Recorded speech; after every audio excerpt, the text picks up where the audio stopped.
Monsieur. Oui, Christome. SPQR, ça veut bien dire le Sénat et le peuple romain? Mais oui, absolument. Non mais je le savais ça. Ah non, mais bravo, bravo. Alors pourquoi on a un Sénat en France? On n'est pas romain? Parce qu'en France, on pratique le bicamérisme. Non, moi j'ai pas ces mœurs-là, moi, monsieur. Bicamérisme signifie 2 chambres. L'Assemblée nationale, chambre basse, et le Sénat, chambre haute.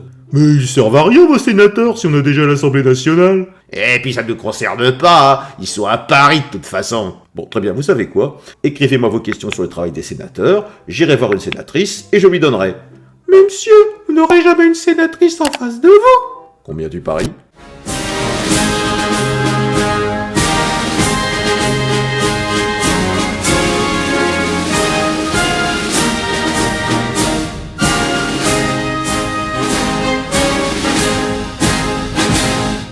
Madame de Véza, bonjour. Bonjour. Je vous remercie d'avoir accepté de répondre aux questions des adolescents. Écoutez, c'est un plaisir de répondre à la jeunesse.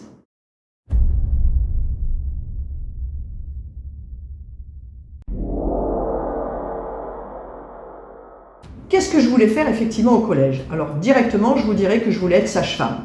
Ce qui n'a pas été le cas au lycée, puisqu'effectivement on évolue, on change un petit peu, je dirais, de vision. Et donc j'ai voulu être magistrate ou avocate. Alors pendant quelques années, j'ai travaillé dans la fonction publique. J'étais fonctionnaire, je travaillais à la ville d'Aix-en-Provence. Et là aussi, progressivement, j'ai décidé de changer et de m'orienter sur ce qui m'a toujours, comment dirais-je, convaincu, c'est le droit. Et donc j'ai été contactée par un professeur d'économie qui m'a demandé si je voulais donner des cours de travaux dirigés à la faculté de droit. J'ai accepté et j'ai commencé par enseigner le droit pénal des affaires. Le chemin a été long. Pourquoi j'ai voulu me présenter? Je vous explique un petit peu la genèse avant de parler du Sénat.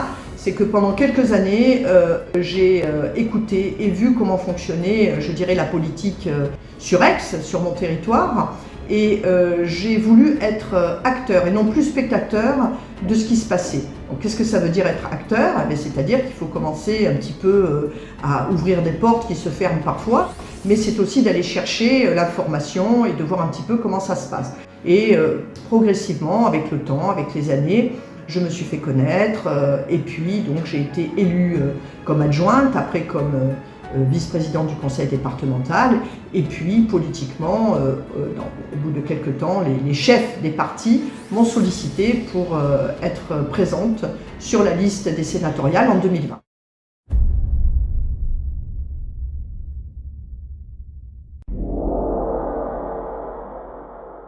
Le rôle d'une sénatrice, c'est avant toute chose de voter les lois, mais pas seulement. Le rôle d'une sénatrice, c'est d'aller sur le terrain, d'aller à la rencontre des collectivités, d'aller à la rencontre des élus, des maires, des conseillers municipaux, conseillers régionaux, pour essayer de voir effectivement ce qui ne va pas, quelles sont les problématiques auxquelles ils sont confrontés, de manière à me permettre de défendre par le biais de lois, de propositions de loi, les difficultés que les acteurs locaux rencontrent sur leur territoire. Alors, bonne question. Je gagne en brut à peu près 5 300 – 5 400 euros mensuels, mais sur du net, c'est à peu près 4 300 euros net. Ce n'est pas simple parce qu'il faut concilier plusieurs choses. D'abord, les déplacements à Paris, c'est important. Ensuite, le territoire, il faut aller visiter tous les acteurs de ce territoire et concilier quand même avec la vie familiale. Donc, c'est un exercice qui n'est pas simple, je dois le reconnaître.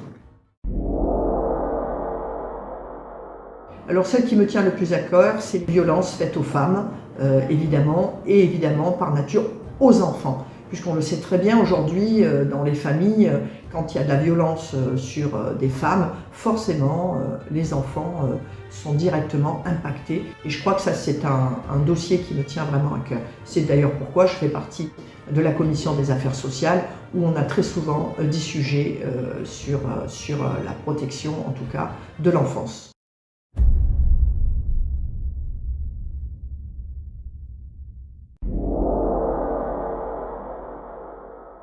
Il y a 2 chambres parce qu'en France, on parle de bicamérisme, c'est-à-dire 2 chambres. La chambre basse qui correspond à l'Assemblée nationale et la chambre haute qui correspond au Sénat. C'est aussi une manière, évidemment, de contrôler la politique du gouvernement. Donc, c'est une manière aussi d'avoir, dans ce pays, un contre-pouvoir.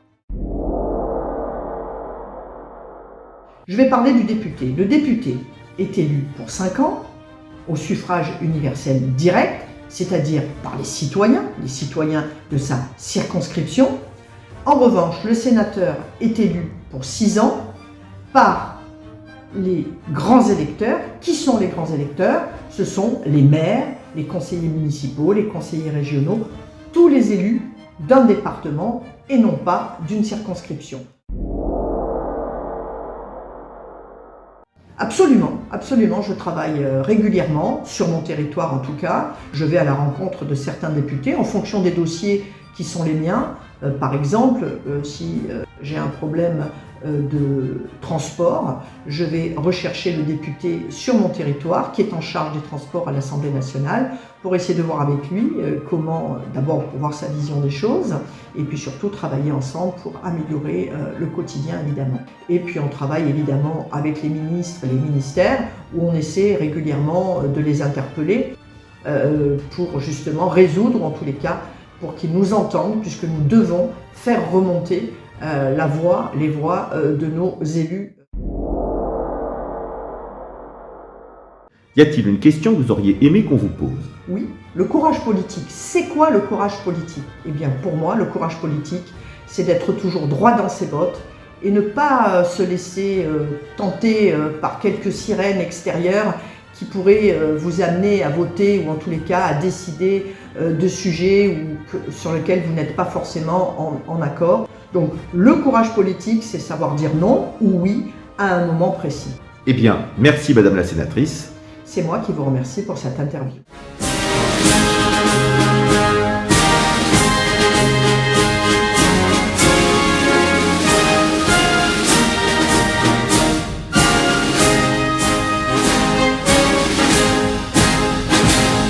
Alors, est-ce que vous avez compris l'importance des sénateurs? Oui. Et n'oubliez pas, le Parlement représente le pouvoir législatif, composé à la fois de l'Assemblée nationale et du Sénat. Mais alors, ils servent à quoi les ministres? Non, ça c'est le pouvoir exécutif, c'est encore autre chose. En tout cas, moi j'aimerais bien être un parlementaire. Comme ça, j'aurais 2 chambres. Ah ouais, moi j'aurais 2 chameaux là, les bicamélidés. Mais non, bicamérisme, et ça veut dire 2 caméras, non?